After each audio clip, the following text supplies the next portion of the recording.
नींद नहीं आती जब तक अखबार की खुशबू मेरी आंख में नाक में न पड़े। मुझे लगता है मैंने कुछ किया नहीं। सच है कि उंगलियों पे सारा जहां है, लेकिन सच सच बताना यार रतन जी, इसमें हाथ से लेके खत की आत्मा कहां है? भूल गए वो दिन जब चिट्ठियों में बसी गंध महीनों तक नाक में बसी रहती थी और डाकिये को देखकर चेहरे पे हंसी रहती थी।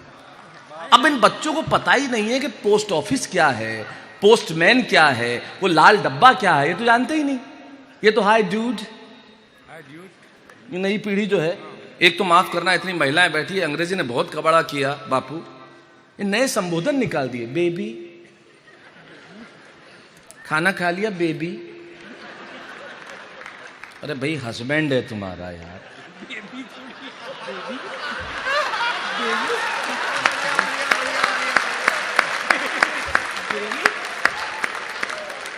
स्वीटू,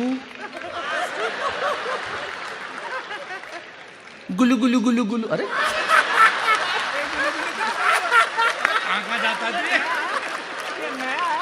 हाँ आज कई आए। बेबी, फिर वो 88 किलो का पेट निकाला हुआ बेबी बाहर आता है।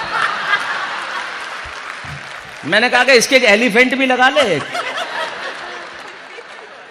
संबोधन तो ठीक रहने दो यार। सच है कि उंगलियों पे सारा जहां है, लेकिन इसमें हाथ से लिखे खत की आत्मा कहां है? भूल गए वो दिन जब चिट्ठियों में बसी गंध महीनों तक नाक में बसी रहती थी, डाकिये को देखकर चेहरे पे हंसी रहती थी। अरे जवानी में माशूकाओं को खत ना लिखे होते। माफ करना बापू, हम सांसारिक लोग हैं, मैं क्षमा चाहता हूं, लेकिन हमने सब ऐसा किया है और मैं वही बता रहा हूं जो हमने किया। मैं पाखंडी नहीं हूं, मतलब मैंने जवानी में माशूकाओं को खत न लिखे होते। कुछ तो बुढ़ापे में भी लिख रहे, जवानी में माशूकाओं को खत न लिखे होते, जवानी में माशूकाओं को खत न लिखे होते तो करने को कुछ था ही नहीं। मीर से लेके गालिब तक की शायरी हर हर्फ में बही, मीर से लेके गालिब तक की शायरी हर हर्फ में बही। और शायरी भी उस जमाने में कैसी होती थी? सीसी भरी गुलाब की। सीसी कविता, तुम्हें उच्चारण पे बड़ा गर्व है तुम्हारे, बोल के देखो सीसी एक बार। सीसी, अगले के जीवन में शीन था ही नहीं। शीन समझता है उर्दू में? तो शीन होता है, तो शीन था ही नहीं, सीधा सीसी भरी गुलाब की पत्थर पे फोड़ दूं। प का फ खुद नहीं कर दिया मनोज जी। सीसी भरी गुलाब की पत्थर पे फोड़ दूं, तुझ जैसी मिल जाए तो घर वालों को छोड़ दूं।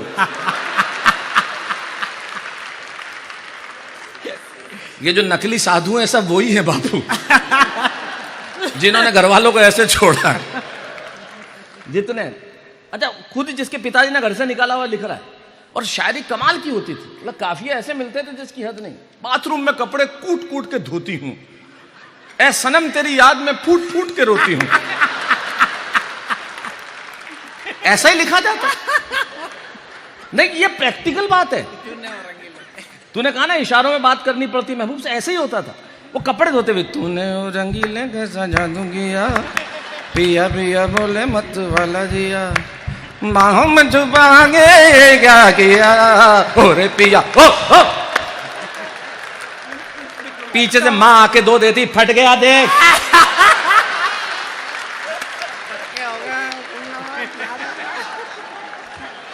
मैं तो ऑब्जर्वेशन का आदमी, मैंने आपको बताया। ऐ सनम तेरी याद में फूट फूट रहती हो। जवानी में माशूकाओं को खत न लिखे होते तो करने को कुछ था ही नहीं।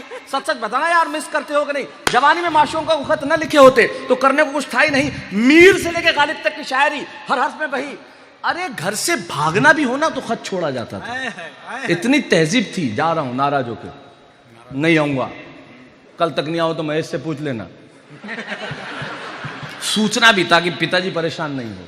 घर से भागना भी हो ना तो खत छोड़ा जाता था, और जिस किताब में माशूक के लिए रखा हो उसका पन्ना मोड़ा जाता था। अरे चिट्ठियां क्या थी? बगावत, मोहब्बत, प्यार, स्नेह, निमंत्रण और माफी था। मां की चिट्ठी आई है, रुलाने के लिए एक वाक्य ही काफी था। वाह वाह, मां की चिट्ठी आई है, रुलाने के लिए एक वाक्य ही काफी था। इन दिनों किसी पुराने संदूक में कोई फटा पुराना मुड़ा थोड़ा खत मिल जाए तो उसे चुपके चुपके किस करते हो कि नहीं?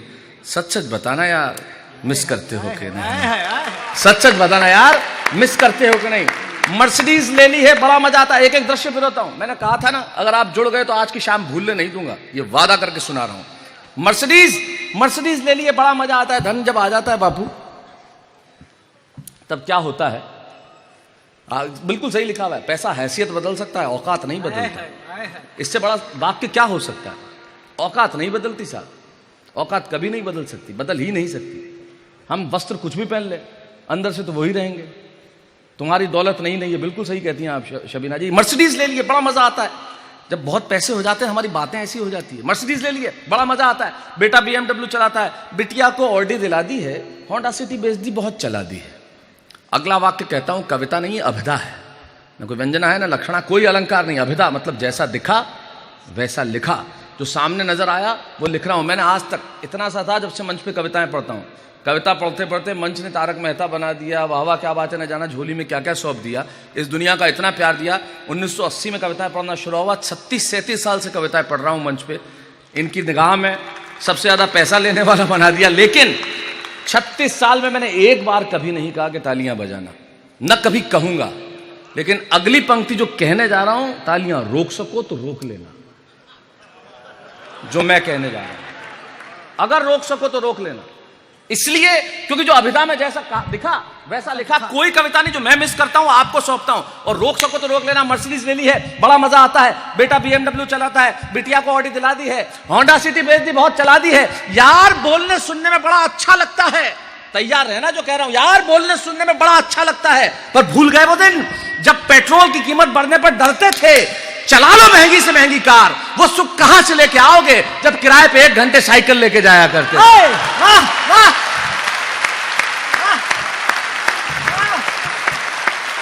भैया जिंदाबाद, वाह भाई क्या बात, वाह वाह, कमाल, वाह।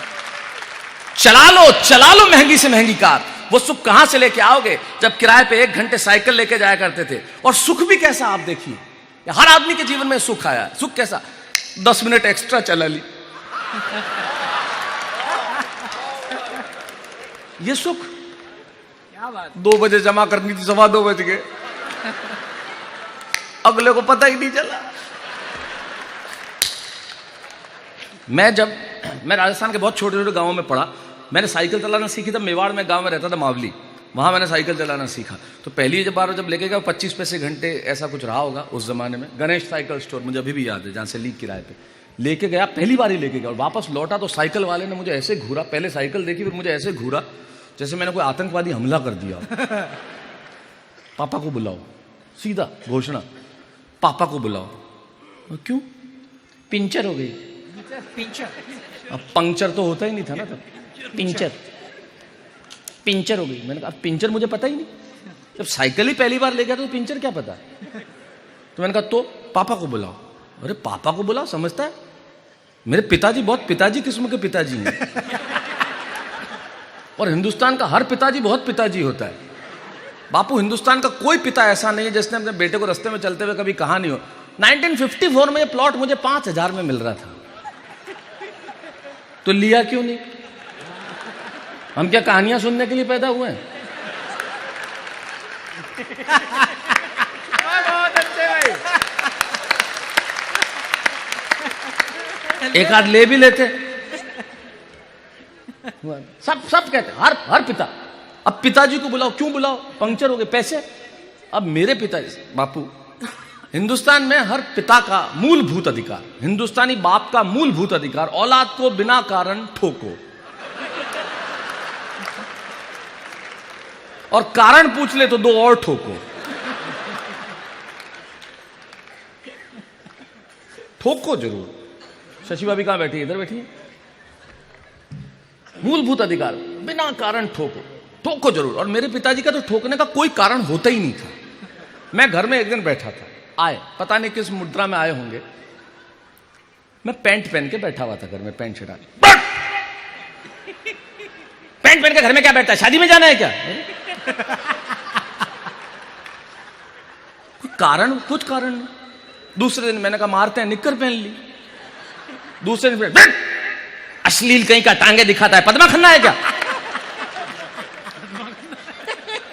उस जमाने में पद्मा खन्ना ही थी, तो बहुत लॉजिकल आदमी है। मैंने कहा पैंट पहनूं तो ठोको, निक्कर पहनूं तो ठोको, तो क्या दिगंबर हो जाऊं, करूं क्या मैं? कोई कारण तो बताओ यार, क्या करना। और डांटते थे तो उनका एक अजीब तरीका जी। ये आपने बापू, हिंदुस्तान में हर पिता जब अपने बेटे को डांटता, एक तो बेटे को वो अपनी ऐसी प्रॉपर्टी समझता है जिसपे कोई कभी अधिकार नहीं कर सकता। ये ऐसी प्रॉपर्टी, इस पे कोई अधिकार कर ही नहीं सकता। मुझे डांटते थे जब, कहां गया था? कॉलेज गया था। आंख मिला के जवाब दे। कॉलेज गया था। सामने क्या देखता है? अरे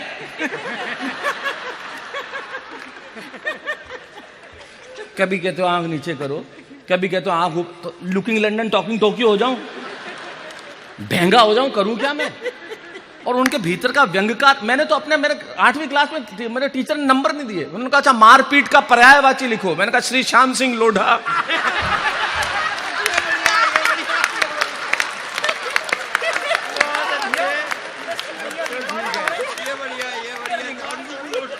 अरे ये वीडियो भेजना मत जोधपुर आप, मुड़ो साहब, अभी तक मकान उन्हीं के नाम है। पर आज भी वो इतने उनके होंगे सुपरस्टार शैलेश लोढ़ा, घर के बाहर, घर में आते औकात दिखा देते हैं। क्या पहना है ये, क्या है, क्या ये? वो कुछ भी पहन लो, ऐसे ही करते हैं। अच्छा, उनके भीतर का व्यंग्यकार, मेरे में तो उनके 5% गुण आए साहब। अगर वो इस लाइन में होते, वो तो सरकारी नौकरी करते रहे, बहुत बेचारे सारे जीवन संघर्ष किए उन्होंने, शायद इसीलिए ठोकते थे। क्योंकि सरकारें पहले कैसी होती थी आपको पता ही है। ये तो ठीक तो अब आनी शुरू हुई है।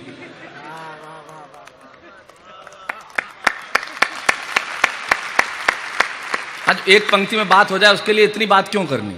तो फ्रस्ट्रेशन में थे तो मैं संघर्ष करते, वो इस लाइन में होते तो बहुत सफल होते, वो बहुत बड़े व्यंग्यकार, मुझसे ज्यादा पैसे लेते, मैं तेरे को बता रहा हूं। 50,000 तो एक्स्ट्रा इसी के लेते कि मैंने इसको पैदा किया है।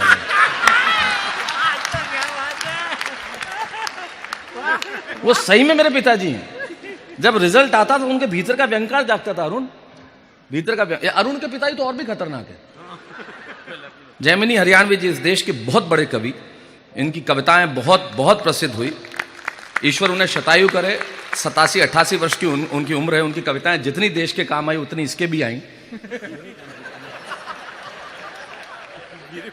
तो सुनी नहीं पिता, इसने एक आदमी बाकायदा सच, इसने एक आदमी सतीश नाम का अपने पिताजी के पास रखा असिस्टेंट। उसका काम क्या है? डांट खाना।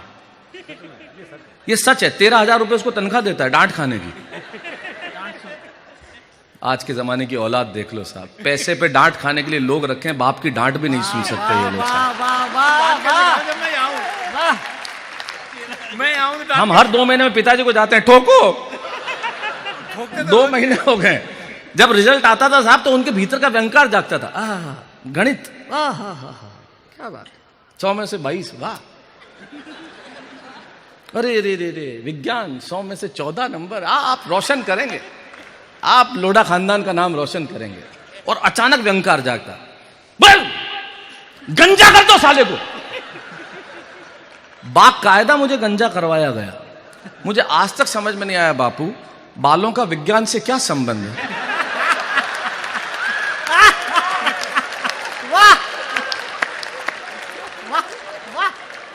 राजेश भाई, मैं मुंडा मुंडाया बाहर निकला जैसा इन दिनों सोनू निगम है कल से। मैं मुंडा मुंडाया निकला बाहर तो सामने मेरी उम्र का एक और मुंडाया आ रहा था। मैंने कहा विज्ञान, बोले नहीं भूगोल।